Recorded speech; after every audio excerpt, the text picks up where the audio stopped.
Le tableau périodique. Périodicité. Bonjour. Donc, on est rendu à notre troisième vidéo sur l'atome, la deuxième sur le tableau périodique. Je dois admettre que celle-ci est un petit peu plus compliquée parce qu'on fait appel à des notions qui sont plus avancées. Ce qui est important de comprendre, c'est qu'une ligne du tableau périodique, ça correspond à ce qu'on appelle une période. C'est-à-dire que les propriétés d'un atome dans une colonne, quand je remplis le tableau périodique puis je retombe sur la même colonne, bien, les propriétés chimiques vont être semblables. Donc, c'est pour ça qu'on appelle ça une période. C'est ça qui est le plus important à retenir. Bon visionnement. La périodicité du tableau périodique tire son origine de la mécanique quantique. On avait vu avec le modèle de Schrödinger que l'électron avait une certaine probabilité de se trouver à certains endroits autour de l'atome. On a appelé ça des orbitales. Bon, c'est un peu ce qui est représenté ici sur la figure. Bon, pour résoudre ce problème-là, c'est pas simple. En fait, c'est compliqué. Ça demande des mathématiques d'université. On ne va pas faire ça là. Mais ce qui est important, c'est de voir c'est quoi les solutions de ça. En fait, il y a plusieurs solutions et ces solutions-là sont données par des variables qui peuvent prendre des valeurs entières, la plupart du temps, ou parfois ça peut être demi-entier, et on appelle ça des nombres quantiques.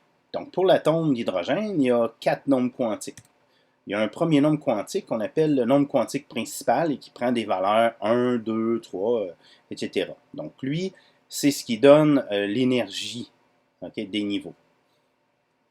Ensuite, il y a le nombre quantique azimutal qui est relié à ce qu'on appelle le moment cinétique orbital. Et donc, autrement dit, ça dit comment que l'électron tourne autour de l'atome. Et ça, c'est décrit par un nombre qui est aussi entier, qui va de 0 à n-1. Donc, si n est égal à 1, ben, on aura juste 0. Mais ensuite, ça va augmenter de 1 chaque fois. On a finalement le nombre quantique magnétique qui est en fait la projection du moment cinétique orbital sur un axe. On choisit d'habitude l'axe des Z. Et puis lui, il va de moins L à L. Donc, il y a plusieurs solutions. Encore une fois, si L égale à 0, ben, il y a juste une possibilité. Mais si égal à 1, déjà, on peut aller de moins 1 à 1, parce qu'on aurait moins 0, 1. Donc, on peut aller comme ça. Et il y a le nombre quantique de spin, qui ne fait pas vraiment partie du modèle de Schrödinger comme tel, mais qui a été trouvé ensuite par Dirac. Et c'est un nombre qui peut prendre deux valeurs, moins 1,5 ou 1,5. Bon, dans tous les cas, il y a deux possibilités. Donc, pour chaque agencement NLM, ben, on a deux possibilités d'orbital, une avec un spin moins, puis 1,5, puis l'autre avec un spin plus 1,5. Bon, là, ça a l'air un peu nébuleux ce que je suis en train de vous dire, mais là, j'avance. C'est juste pour vous dire qu'il y a des sortes d'orbitales. Donc, il y a des formes spéciales où les électrons peuvent se trouver. La première forme, c'est ce qu'on appelle la forme S. Donc, les orbitales S, c'est celle pour laquelle le L est égal à 0. Donc, quand le L est égal à 0, le M est forcément égal à 0. Puis là, j'ai le spin qui est 1,5 ou moins 1,5. Donc, j'ai deux possibilités. Donc, c'est pour un niveau donné, je peux mettre deux électrons dans les orbitales S. Pour les orbitales P, ça, c'est quand le L est égal à 1. Donc, c'est la forme suivante. Mais dans ce cas-là, il y a plusieurs possibilités parce que le M peut prendre trois valeurs. Donc, il peut prendre moins 1,5, 0 ou plus 1, c'est-à-dire moins 1, 0 ou 1.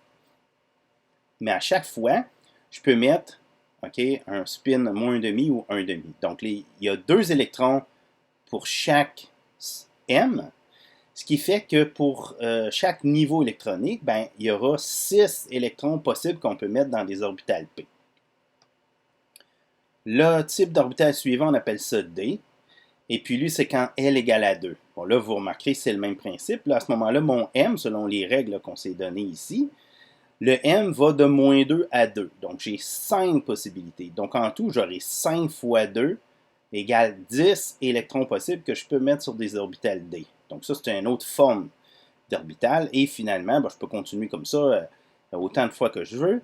Ce qui va être intéressant après, c'est juste le F. Le F, c'est quand L égale à 3. Et selon notre logique ici, ben, on rajoute encore 4, hein, donc on va être rendu à 14. On peut mettre 14 électrons dans des orbitales F pour un niveau donné.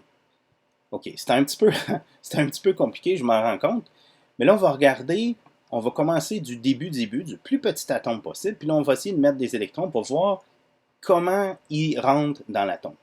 Donc, le premier élément, son premier niveau, donc j'ai n égale à 1, hein, je vais toujours mettre les électrons dans les plus bas niveaux d'énergie parce que c'est là que c'est le plus stable. Donc, le plus bas d'énergie, ben, c'est quand n égale à 1.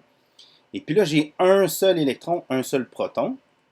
OK? Et c'est ça qu'on appelle le Z égale à 1, on appelle ça l'hydrogène. Donc ça, c'est un atome d'hydrogène.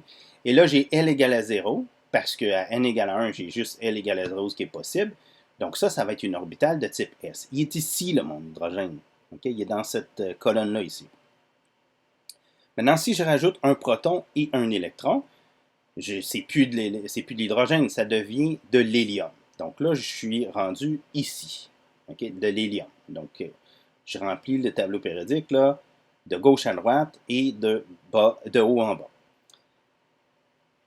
Donc ça complète, hein, on a dit que les orbitales S, on pouvait mettre 2 électrons. Donc là, je ne peux plus mettre rien dans ce niveau d'énergie-là. Donc je suis obligé, la prochaine fois, de rajouter un niveau d'énergie. Donc je vais commencer à mettre des électrons dans le niveau d'énergie suivant. Donc quand j'augmente, je suis rendu à Z égale à 3, le nombre atomique. Là, j'obtiens le lithium qui est ici. Ben là, je peux mettre L égale à 0 puis L égale à 1. Donc, je vais avoir des orbitales S et des orbitales P. C'est ça que ça veut dire. Je vais commencer par remplir les orbitales S. Donc, je vais mettre un électron. Donc, lui, il a un électron seulement dans son niveau d'énergie. Et puis, c'est pour ça qu'il va en dessous de l'hydrogène. Je le mets ici en colonne. Si je rajoute un autre électron, un autre proton, j'obtiens le barium. Donc, je change de colonne. Je m'en viens ici. Donc là, j'ai 2 électrons sur ce niveau-là. J'en rajoute un autre. Là, j'ai rempli les orbitales S de ce niveau 2-là. Je suis obligé de mettre maintenant les électrons dans les orbitales P. J'obtiens ce qu'on appelle le bar. Et puis là, je peux continuer. Le carbone à 6, l'azote à 7 et l'oxygène à 8. Si j'en rajoute un autre à F, je suis rendu au fluor. Donc, vous voyez qu'il y a un trou. Donc, je pourrais mettre un électron de plus. Hein?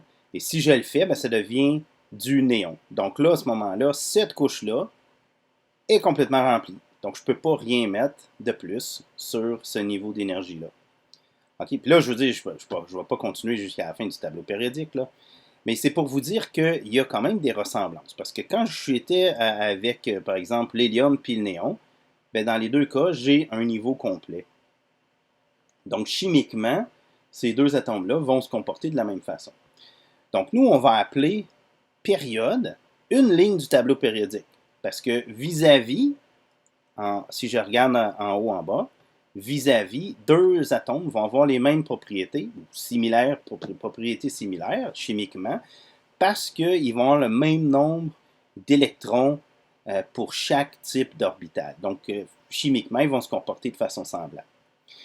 Puis ça, on peut le voir, hein, parce qu'il y a une quantité qu'on appelle l'énergie d'ionisation. En gros, c'est quelle énergie ça prend pour arracher un électron à l'atome. Puis ça va déterminer un peu la chimie de notre élément. Ben, on regarde qu'ici, il y a des pics. Donc, on l'a ici, on a le nombre atomique, donc ça se trouve être tous les atomes possibles. Puis, on voit des pics. Puis là, si vous regardez bien les pics, ben, ils correspondent à la colonne ici, là, la colonne de droite. Donc, à chaque fois que j'arrive à la colonne, tu sais, je remplis mes électrons, okay? Puis à chaque fois que j'arrive à la colonne de droite, celle des gaz rares, ben là, j'ai un maximum. Okay? Donc, ça prend plus d'énergie pour l'arracher. Et puis, de façon opposée, quand je suis dans la première colonne, ben, vous remarquez que c'est là que c'est le plus bas. Donc, lithium, sodium, potassium, rubidium. Là, je suis dans le bas. Je suis cette chose-là. Donc, c'est de là que ça vient la périodicité. Et puis, une période, ben, c'est une ligne du tableau périodique. Donc, quand je tombe sur une ligne suivante, ben, je reproduis plus ou moins les propriétés de ce qu'il y avait la ligne d'avant. Donc, en conclusion, pour cette vidéo un petit peu compliquée, ben, il existe différentes sortes d'orbitales. Les orbitales qu'on va regarder le plus, là, qui vont être impliquées en chimie, ça va surtout être les S et P. Donc, c'est pas juste ça, là, mais c'est surtout ça qui va intervenir, surtout dans notre cas. Les éléments ils présentent une périodicité en raison du remplissage des orbitales. C'est comment on met des électrons dans les orbitales et on appelle une période une ligne du tableau périodique. Et finalement, les atomes d'une même colonne ont des propriétés chimiques semblables, justement parce qu'il y a des similarités dans la façon dont on a rempli les niveaux d'énergie dans les différentes orbitales.